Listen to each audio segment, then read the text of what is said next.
your own race. I hope one day you will study your own history too. Tonight I want to invite all of you to join me as we look into the history of our own country, Kenya. Welcome. On 20th February 1950, on 20th of October 1952, the governor of the British colony of Kenya, Sir Evelyn Baring, declared a state of emergency, and a dusk to dawn curfew was imposed, and over 180 people were arrested. The events that led to this extremely harsh state of affairs date back to the Berlin Conference in 1885, when the Europeans partitioned Africa for themselves. The British government established the East African Protectorate, and later on in 1920, Kenya became a crown colony. And as a colony, the settlers had a voice in the Legislative Council. And from the onset, the Rift Valley, the Central Highlands were all reserved for the whites, who engaged in cash crop farming, coffee, tea, utilizing African labor, particularly the Kikuyu who were around there. And the power was concentrated in the hands of the governor. Now, from the beginning, there began to arise pockets of resistance. In 1890, Waiyaki Wahiga, who was achieving Dagoretti, burned down Lugard's fort in protest. Koitalel Arap Samoei, the Nadi leader who for 10 years protested against the building of the railway. If you go to Nyanza, there was the young Kabirodo Taxpayers Association, which advocated some aspects of against the colonial rule. In Kikuyu, there was the Kikuyu Central Association, which was established around 1920, and it was banned during the Second World War when its leader, Jesse Kariuki, compared colonial policies to Nazi policies. And with time, these pockets of resistance became more organized. In 1942, Begema, Gikoyo, Ebu, Meru, Akaba, they came together to resist the colonial rule. And many other associations were formed to fight against the oppressive colonial rule. And organizations like the Luo Union in Nyanza, led by Ogiga Odiga, the Kenya African Union, which was a multi-tribal organization led by people like Wycliffe Awoi, Tom Botera, and Jomo Kenyatta. In fact, early 1952, Jomo Kenyatta traveled to Kisumu to solicit the assistance of Ogiga Odiga. You might want to consider that as the original handshake. But let us pause for a moment and ask ourselves, why were the Africans resisting colonization? Number one, land. Their land was taken away. Two, forced labor. They were forced to labor on the lands that were taken from them. Number three, there was the despised Kipadi system. The ID, which as an African, you had to hang it with a chain round your neck and you had to wear it throughout the day. More or less just like a dog tag. And then number four, there was also taxation. There was the infamous poll tax and heart tax. Poll tax was on a per head. Heart tax was on a per building. Now, in addition to raising money, the heart tax was also meant to curb polygamy. How? Remember, it was on a per building, heart. Now, if a man had 4 wives, so each living in her own hut, plus his, so those were 5 housing units to pay tax for. But suppose he only had 1 wife, like the pastor, only 1 housing unit to pay tax for. Now, the settlers, the colonialists, came along with another group of people. That is the missionaries. The missionaries came to spread the word of God. And as Kenya became more modern, their role expanded to provision of education and social services like health. And so with time, more and more people were learning not only how to read and write, but also how freedom and justice works. And so you can see that now the ground was all set for very serious rebellion. On one hand, we had educated Africans who could eloquently articulate the cause for Africans. On the other hand, were men and women who had fought alongside the British soldiers during the Second World War. Remember, the British government had formed a unit called King African Rifles during the Second World War, and they had recruited Africans. So now, these men and women had fought alongside the British soldiers, and they knew something about the art of war. And there was another thing, a very, very big secret, open secret. Now, everybody knew that the white people were not as invincible as they appeared to be. Cut them and blood will flow. Pinch them, they will feel pain. So, wacha kiumani sasa, tupigane.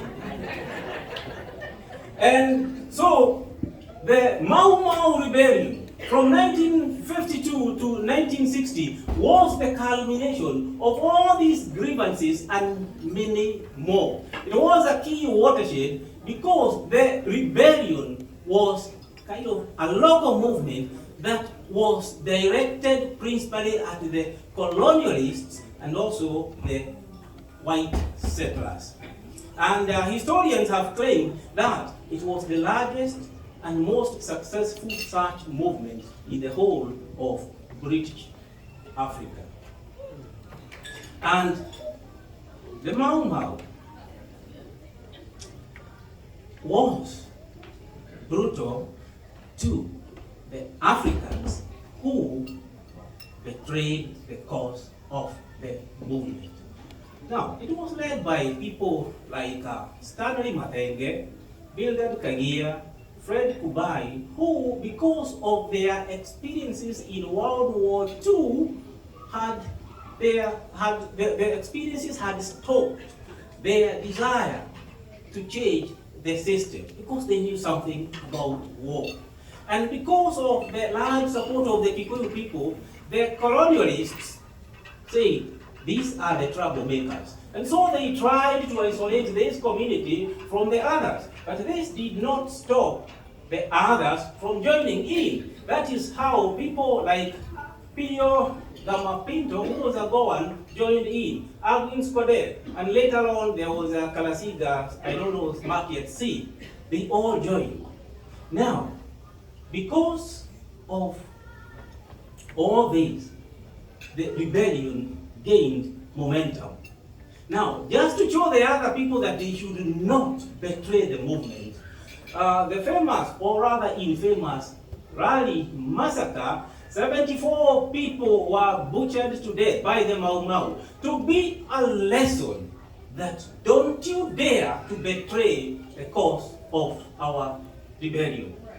And in retaliation, the government came in and killed another 150. Talk of a double tragedy in Raleigh.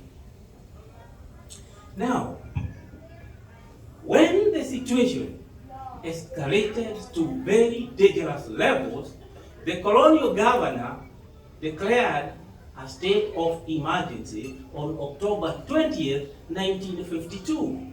And all the leaders of Kenya African Union were arrested. They included Bildad Kagia, Kongu Karuba, Fred Kubai, Jomo Kenyatta, Paul Gay, and Achieng Oneko. And they were sentenced each to 7 years, hard labor, and permanent isolation. Now, while they were in detention, the rest of the nationalist movement leaders, people like Tom Mboya, Ogiga Odiga, kept up the pressure for uhuru and the release of the detainees. Now, you might want to ask yourself, at this time, where were the Africans, the natives? The natives had all been routed and they were living in villages located in what was called African reserves. And each village had a guard post that was manned by African colonial home guards who are loyal to the government. And every morning, remember, throughout the emergency period, there was a curfew, dusk to dawn. And every morning at 6 a.m., the whistle would blow. And everybody had to get out and line up for inspection. This was to find out who went to the forest at night and who came back from the forest. Woe unto you if a finger was pointed at you. Detention. One day my father told me of an incident that occurred one morning. The porridge uji that my mother was making for breakfast was not yet ready when the whistle blew, but they had to get out. Now, outside there, my older brother, who was very young, created a scene. I want my uji. Why are you dragging me out? I have not drunk my uji. And this got the attention of a white officer who was there. And he went straight to my father. Mzee! You are funny. Now, this scared all the daylights from the little boy. Because from that day, he was always the first to jump out of the house when the whistle blew, with or without uji. Now, after the inspection, the people would go to do the labor, the forced labor. If they were not working on the white settler farms, they were digging rural access roads or some stadiums. Many of the nicely leveled stadiums in many villages in Central Province, they were dug by hand. No machinery. While men were digging, the women were carrying the soil, the dirt, in baskets, chiodo. And as the people labored, they sang songs of freedom. Chiana chiai siraeri chiare misiri de chiaruti radio wera munene buno wali wama turufare na tuanganyeki de chiareri Jehovah meaning, when the children of Israel were in slavery in Egypt, they were forced to do hard labor, cutting hay, making bricks, and they cried unto Jehovah to save them from their misery. That song is number 456 in the Kikuyu hymnal. Life was very hard because the British government instituted a process of detention and torture for the Mau Mau people. The most famous torture massacre occurred at Hola detention camp, where in one night 11 detainees were clobbered to death. One survivor recounted how this happened. The askaris were so many, their clubs would hit against each other, as several tried to hit the same detainee.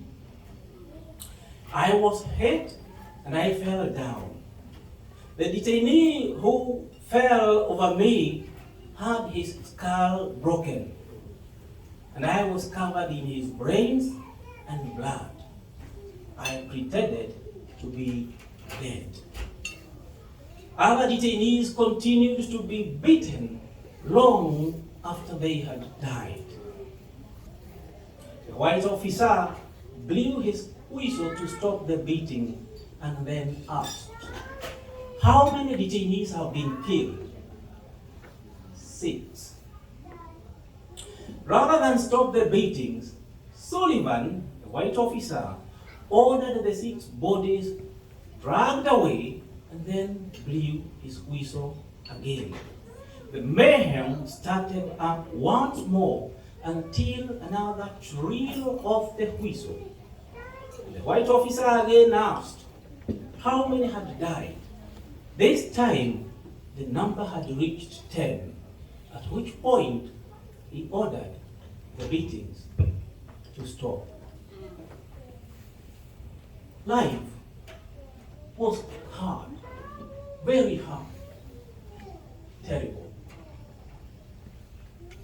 The British government in London had all along, through the Foreign Secretary's office, been hiding information about the torture atrocities meted out against the Mau Mau.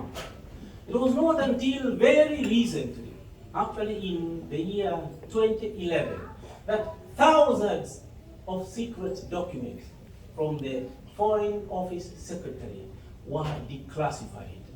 And they indicate that the detainees were subjected to the most brutal and torture that you could think of. In addition to the labor and all that, if you were a detainee, it was only you and your God. Men were castrated and sand-pushed. Women were raped and scalded in hot water, with bottles being inserted everywhere. It was terrible. Terrible. But with time, African participation in the political process continued to increase, such that the colonial administration expanded the membership of the Legislative Council, LEGICO. The LEGICO was the parliament during the colonial system. Such, when it was expanded, in 1954, all the 4 races met in parliament, the LEGICO. That is, the Europeans, the Asians, the Arabs, and the Africans. And that is when Daniel R. Moi entered politics as the representative of the Rift Valley province. In the meantime, the rebellion intensified. The Mau Mau fought a well-coordinated war led by Field Marshal Dedan Kimathi, Field Marshal Musa Mwaliama, General China, and many others. Kimathi formed the Kenya Defense Council in 1953 to coordinate the activities of all the Mau Mau forest fighters. And for this, a price was put on his head. He was captured in 1956, and the following year, on February 18, 1957, he was hanged to death at Kamiti Maximum Security Prison. His last words before he died were, "My only crime is that I am a Kenyan revolutionary who has led a liberation army. Now, if I must leave you and my family, I do not have any regrets. My blood will water the tree of independence."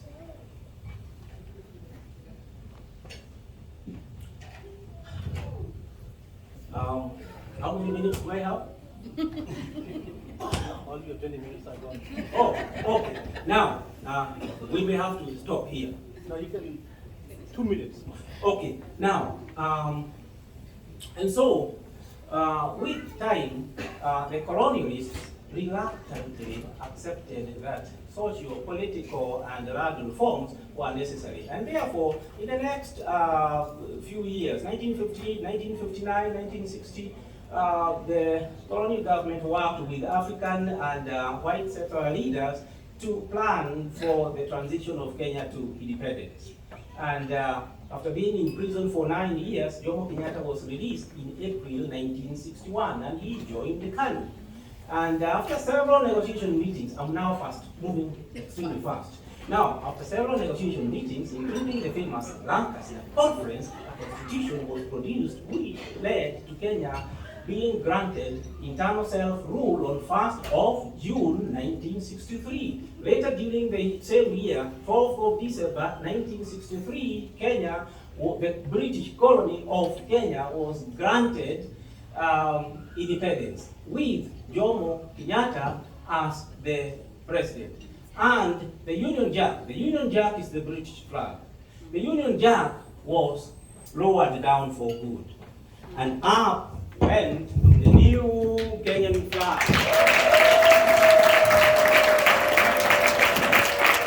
And Mr.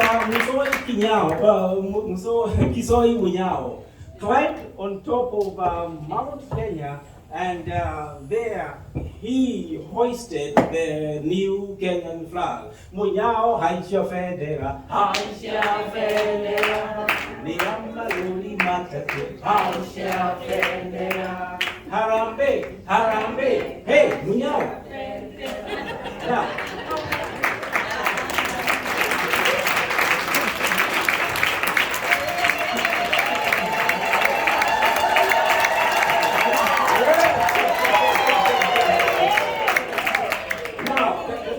represents the people of Kenya who are predominantly black. The red reminds us of the blood that was shed for our freedom. The green represents the beautiful country of Kenya.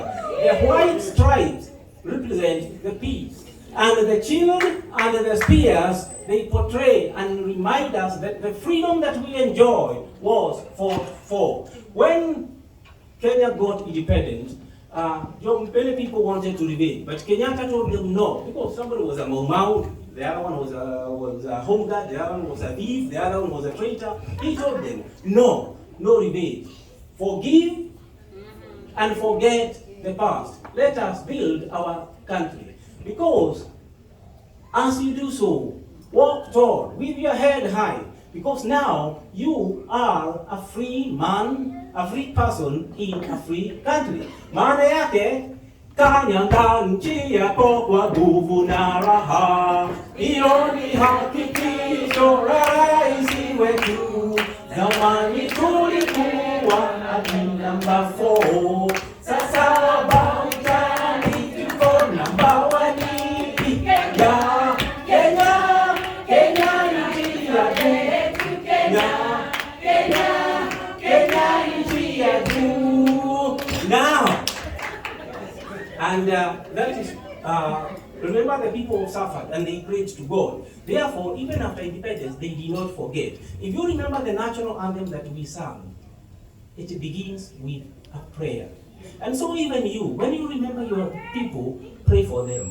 When you remember your country, pray for Kenya. And if you are musically inclined, like the late Kakai Kilonzo, he of Kilibabogo Brothers Band, you can sing a song. And the prayerful song for Kakai was, join me.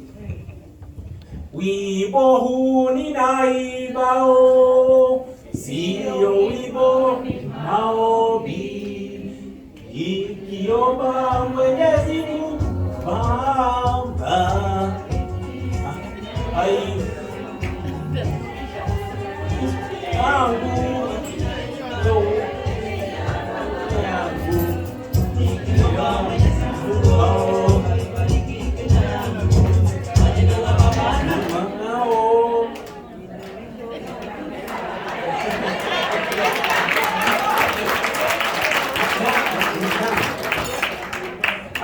Now, the 4 September 12, 1964, Kenya became a republic. I leave you with the words that our founding father, Mzee Jomo Kenyatta, spoke on the first Independence Day. Treat this day with joy. Treat it also with reverence. For this is the day that our martyrs died. Let us remember all those who suffered so that our land might be free. Let us remember their great faith, their abounding knowledge that victory would be won. I ask you to dedicate yourselves to the memory of all those who have gone before us and to those who will come after us. And that, ladies and gentlemen, is the reason why we are here tonight, to remember, to celebrate, and to honor Jamhuri Day for our Republic, Kenya. God bless you. God bless Kenya. Thank you.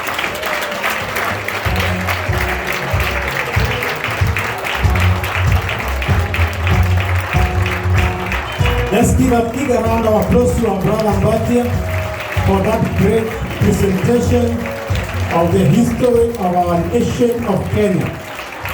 Thank you so much, Brother Mbatia. I think you will all agree with me that Brother Mbatia is a really good student of history. Thank you so much.